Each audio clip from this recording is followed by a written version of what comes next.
জিদ্দার most hyped film boomerang এর trailer চলে এসেছে। সেই ট্রেলারটা নিয়ে কথা বলবো এই ভিডিওতে। পজিটিভ দিক নেগেটিভ দিক সবকিছু থাকবে এই ভিডিওতে। Directed by Souvik Kundu. কাস্টে আছে জিদ্দা, রুক্মিণী এবং আরো অনেকে। এবার এই ট্রেলারটা দেখলাম, ট্রেলারটা রিভিউ করবো এখন। আমি জানি রিভিউ করার পর অনেক কিছু আসবে আমার নামে কমেন্ট বক্সে, বাট নো ইস্যু। ট্রেলারটা দেখে যেটা আমার ফিল হয়েছে, যেটা সত্যি লেগেছে আমার, যেগুলো আমার মনে হয়েছে বলা উচিত সেগুলো আমি বলবো। সেই কথাগুলো যদি কারোর খারাপ লাগে তাতে আমার কিছু করার নেই। I am really very sorry. এবার যদি এর পজিটিভ দিক নেগেটিভ দিকে আসি, তার আগে গল্পটা একটুখানি যদি বলে নি। জিদ্দা এখানে একজন সায়েন্টিস্ট যে বিভিন্ন রকম জিনিসপত্র বানাতেই থাকে। তাকে কেউ সিরিয়াসলি খুব একটা নেয় না। তার অ্যাসিস্ট্যান্ট হচ্ছে সৌরভ।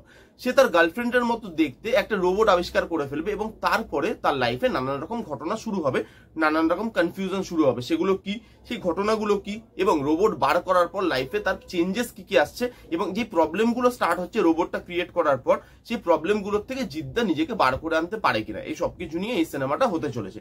এবার এই ট্রেলারটার মধ্যে যদি আসি, কিছু জিনিস অবশ্যই পজিটিভ আছে, কিন্তু এই ট্রেলারটা আউটস্ট্যান্ডিং একটা ট্রেলার কি না। ট্রেলারটার থেকে হয়তো বেশি এক্সপেকটেশন রেখে ফেলেছিলাম, সেই এক্সপেকটেশনটা আমার মিট হয়নি। ট্রেলারটা আমার বিলো অ্যাভারেজই লেগেছে। কেন, তার অনেকগুলো রিজন আছে। তার আগে পজিটিভ দিক নিয়ে কথা বলে নি। ফার্স্ট পজিটিভ দিক হচ্ছে এর কমেডি। ট্রেলারের মধ্যে কমেডি ভরে ভরে আছে। একটা জায়গায় একটা ক্যারেক্টার দৌড়ে যাচ্ছে, বলছে দেখ এত বয়সেও দৌড়ে যাচ্ছে, বলছে বন্দে ভারত। সৌরভ বলছে তা ঢিল ছুঁড়ে মারি, বলছে দেখিস সেই জন্য তোদের কপালে ভালো কিছু জোটে না। তো এইরকম যে জিনিস যেগুলো আমরা দেখেছিলাম বন্দে ভারতে ঢিল ঢিল ছোড়া হয়েছিল, এই নিয়ে কমেডি আছে। কমেডি কিন্তু ভরে ভরে আছে এবং সেই কমেডিগুলো ট্রেলারে ওয়ার্ক করছে। আপনি কিন্তু হাসবেন কমেডিগুলো দেখে, কারণ কমেডির জন্য যাদেরকে বাছা হয়েছে তারা কমেডিতে আউটস্ট্যান্ডিং। এখানে খরাজ মুখার্জি আছে, এখানে রজতাভ দত্ত আছে, অম্বরীশ আছে, জিদ্দা নিজে ভালো কমেডি করতে পারে, রুক্মিণী আছে, রুক্মিণীরটা আমি পরে আসছি। বাট এখানে সবাই মোটামুটি যারা কাস্টে আছে তারা কমেডি ভালো করতে পারে। তাই ট্রেলারে না কমেডির ওপরে বেশি জোর দেওয়া হয়েছে এবং কমেডিটা ওয়ার্ক করছে সেই অ্যাঙ্গেল দিয়ে। আর স্টোরিটা ভালো, বেসিক যে প্লট লাইনটা সেটা ভালো, কারণ এরকম সায়েন্স ফিকশন জিনিস নিয়ে বাংলাতে এক্সপেরিমেন্ট তো খুব কম হয়। আর যেগুলো হয়েছে সেগুলো যে খুব একটা ভালো রেজাল্ট দিয়েছে বক্স অফিসে সেটা নয়। তো বুমেরাং দেখা যাক কি করে।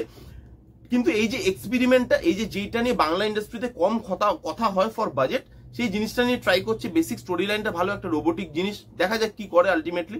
কিন্তু বেসিক স্টোরি লাইনটা খারাপ না, ভালো। এই ছিল মোটামুটি পজিটিভ দিকে। এবার যদি নেগেটিভ দিকে চলে আসি, দেখুন বাজে ভিএফএক্স হয়েছে, বাজেটের একটা রেস্ট্রিকশন আছে, সব ঠিক আছে। কিন্তু আপনি বলুন একটা ট্রেলার এরকম কে কাটে যে ট্রেলারে সবকিছু রিভিল করে দেওয়া হয়? বাংলা সিনেমাতে এটা অনেক দিন ধরে চলে আসছে। মাঝখানে কিছু জিনিসের ট্রেলারে ভালো করা হয়েছিল, সেটা ট্রেলার ভালো কাট করা হয়েছিল।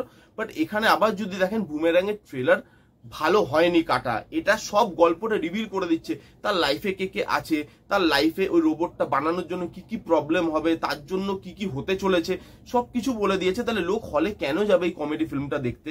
আমার ট্রেলার এডিটটা ভালো লাগেনি, এত গল্প রিভিল না করলেও হতো। তার সঙ্গে রুক্মিণীকে আমার এই সিনেমাতে ভালো লাগছে না। বিশেষ করে যে রোবোটিক ভার্সনটা আছে রুক্মিণীর, সেই রোবোটিক ভার্সনে রুক্মিণীকে খুবই বাজে লাগছে দেখতে, এবং রুক্মিণীকে আমার একদম পোষায়নি এই ট্রেলারটার মধ্যে। নর্মাল রুক্মিণীও মানে মোটামুটি লেগেছে, আর রোবোটিকটাতে একদমই ভালো লাগেনি। Rukmini is not a good choice for the film. এটার জন্য অন্য কোনো অ্যাক্ট্রেস বাছলেও বাছা যেত বলে আমার মনে হয়। এটা জিদ্দার ফিল্ম। জিদ্দার ফিল্মে আপনি সবসময় দেখবেন একটা দুটো এরকম ডায়লগ থাকে, যে ডায়লগগুলো আপনার মনে থাকে এবং সেই ডায়লগগুলো আপনি হলে গিয়ে চিৎকার করে বলেন অ্যাজ ফ্যান। এখানে আপনি কোনো ডায়লগ এরকম দেখতে পাচ্ছেন?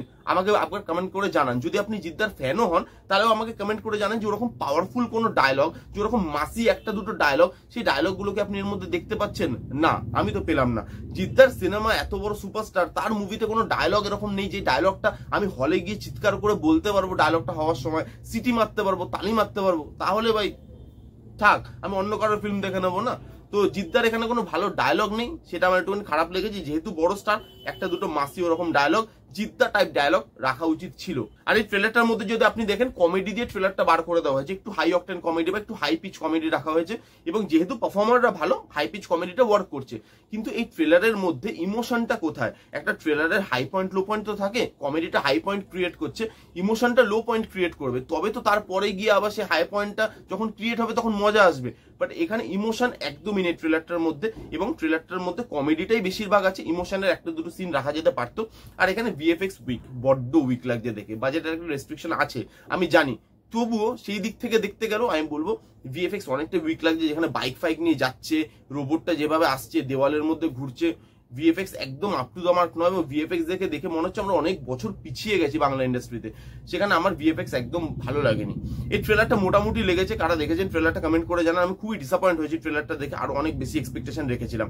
যারা দেখেছেন কমেন্ট করে জানান, যারা দেখেননি গিয়ে দেখতে পারেন। এই ছিল রিভিউটা কেমন লাগলো জানাতে ভুলবেন না। রিভিউটা যদি ভালো লাগে তাহলে please give it a Thums up, like করবেন, কমেন্ট করবেন, শেয়ার করবেন, চ্যানেলটাকে আমার সাবস্ক্রাইব করবেন। দেখা হচ্ছে নেক্সট কোনো ভিডিওতে, ততক্ষণ bye bye, take care and be safe.